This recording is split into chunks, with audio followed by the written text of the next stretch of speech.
La plupart des gens achètent des actions par émotion. Moi non. Et les 3 entreprises dont je vais te parler aujourd'hui sont sur ma liste d'achat. Pas parce qu'elles sont populaires, mais justement parce que le marché pense qu'elles sont mortes ou qu'elles ne valent plus grand chose. Mais moi je pense l'inverse.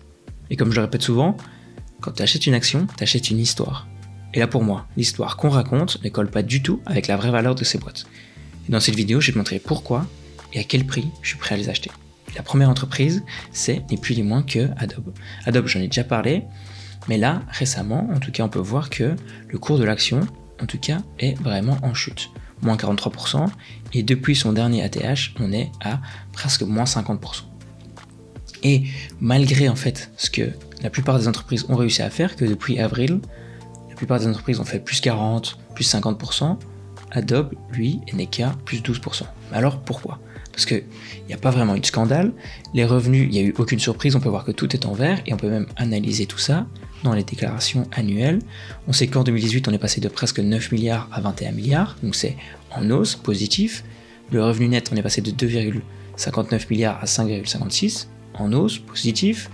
Et le free cash flow, on est passé de 3,76 à 7,87, du coup, positif aussi. Alors, qu'est-ce qui se passe réellement ? Eh ben, les investisseurs estiment que Adobe a dur à suivre en fait le rythme effréné par l'IA. On sait que tous les investisseurs, tous les Magnificent Seven ont investi massivement dans l'intelligence artificielle, mais Adobe, d'après les investisseurs en tout cas, est un peu à la ramasse. On peut notamment le voir que sur les analyses en tout cas des revenus, le revenu augmente pas beaucoup. On estime que Adobe, les analystes estiment que Adobe va générer 30 milliards en 2028. Mais alors, côté innovation, ça dit quoi ? Parce que oui, Adobe investit massivement quand même sur l'IA. On a Firefly qui est directement intégré à Photoshop. On a l'Acrobat IA Assistant ou encore Experience Platform avec Agents Orchestrator. Résultat, l'AR lié à l'intelligence artificielle dépasse déjà les 3,5 milliards de dollars. Et Adobe vise à doubler ce chiffre très vite.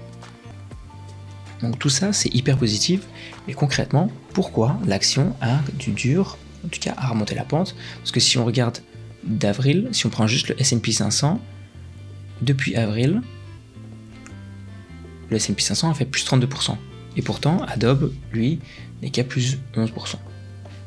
Et bien, clairement, une des faiblesses, c'est les prix élevés. Les prix en tout cas deviennent quand même un frein pour les jeunes créateurs qui se tournent du coup vers des alternatives gratuites.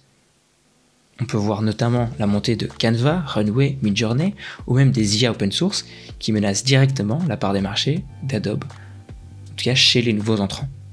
Mais après, il n'y a pas que du négatif. On sait que Adobe, ça domine quand même le monde, en tout cas des outils créatifs, avec la suite logicielle qui est quand même difficile à quitter. On parle d'ici Photoshop, Premiere Pro, Illustrator, etc. Et son modèle SaaS est ultra rentable. Donc ça lui assure un cash flow hyper puissant. Si on prend les marges, on va dans la statistique annuelle, marge nette, on est quand même à 28%. Cette année, c'est hyper positif. Après, en termes de valorisation, on est à un prix flux trésorerie, en tout cas de 16, et un PE ratio de 23, ce qui est quand même assez correct. J'attendrai quand même un tout petit peu, mais en tout cas, à court terme, les investisseurs ont beaucoup de doutes en termes d'Adobe, enfin, à propos d'Adobe, mais là, quand on regarde concrètement, pour moi, ses revenus sont solides, les innovations avancent, et son pricing power reste intact. Et même, en plus de ça, il touche des milliards de personnes. Donc à mes yeux, c'est l'exemple parfait d'une action sous-évaluée à cause d'un narratif assez pessimiste temporaire, mais pas une entreprise en déclin.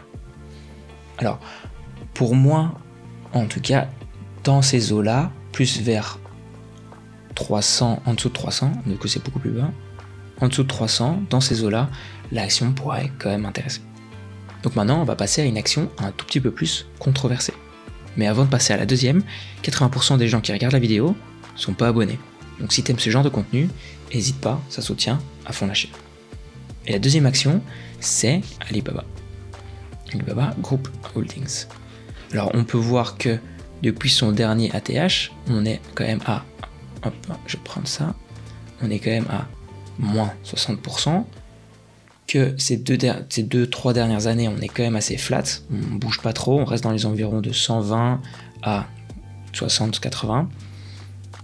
Mais qu'est-ce qui se passe réellement chez Alibaba?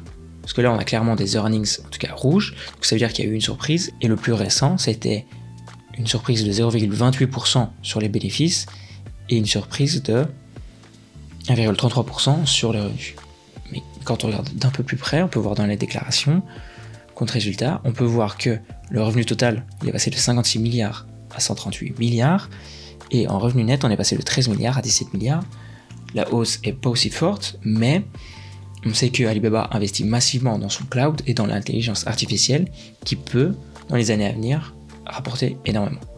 En termes de free cash flow, on n'est pas hyper bien, ça c'est un des points négatifs.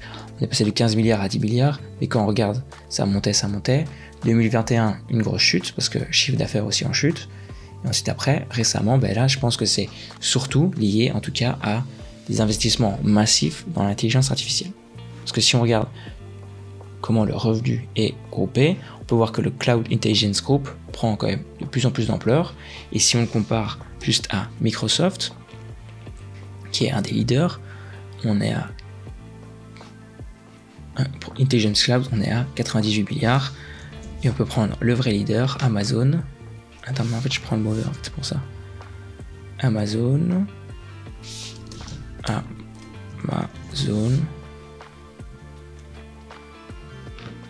Inc., voilà.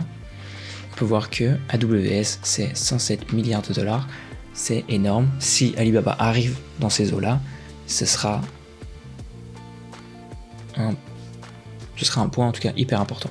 Mais pourquoi l'entreprise, elle, galère quand même à bien monter? On va reprendre Alibaba. Pour quand même plusieurs raisons. La première, c'est les pressions géopolitiques. Il y a quand même des tensions sino-américaines. Il y a des régulations imprévisibles en Chine. Et la méfiance reste assez forte.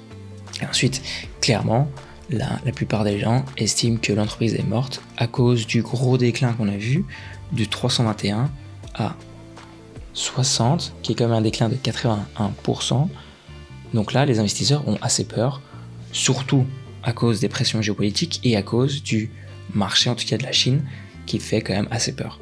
Et ce qu'il faut comprendre ici, c'est que du coup, à cause de ces tensions, grâce, on a des valorisations quand même assez basses. On a un prix flux de trésorerie de 12 et un PI ratio de 16. Alors, on sait que Alibaba domine le e-commerce, en tout cas en Chine, et possède une avance technologique avec Alibaba Cloud et ses modèles IA. Et en plus de ça, il y a la demande, en tout cas, augmente fort sur le cloud en Asie, et ça peut devenir aussi important que, comme on l'a vu pour Microsoft et AWS. Après, bien évidemment, il y a des côtés négatifs, c'est la concurrence féroce, on a Pinduoduo et OpenAI, etc. Et ensuite, la croissance est quand même en baisse sur le cœur du métier. Les marges sont sous pression à cause des investissements lourds, comme on a vu dans les déclarations. Alors, pourquoi j'en parle? Parce que perso, c'est une action, j'en ai acheté, j'ai acheté la chute, et puis après j'ai renforcé en tout cas vers cette zone ici, entre 60 et 80. Du coup, pour moi, en dessous de 100, Alibaba reste quand même intéressante, mais il faut bien comprendre qu'il y a un risque-rendement qui est quand même assez important. Alors oui, c'est un gros risque, ça peut rapporter beaucoup, mais tu dois garder en compte que le marché chinois, c'est quand même un marché hyper régulateur, c'est un marché assez instable, et du coup, il y a aussi ça à prendre en compte. Pour moi, le potentiel est là, mais tant que le marché ne change pas vraiment de perception sur la Chine, pour moi, le cours va rester coincé entre 120 et 80 $. Et enfin, la dernière action, c'est PayPal. PayPal, j'en parle souvent, parce que, encore une fois, c'est 3 fois en fait la même chose qui s'est passée. C'est une énorme chute depuis les récents ATH. Là, on a une chute de 80%. Et en fait, ce qu'il faut bien comprendre, c'est que PayPal, c'est un ancien champion de la tech. Ce que maintenant, plus personne n'en parle. Pire, le marché le traite comme une boîte en déclin structurel à ranger sur les has-been. Mais alors, est-ce que c'est vraiment justifié? Alors oui, PayPal a quand même déçu. Les croissances en berne, les marges sont sous pression, c'est une image quand même vieillissante, mais sous la surface, des choses changent.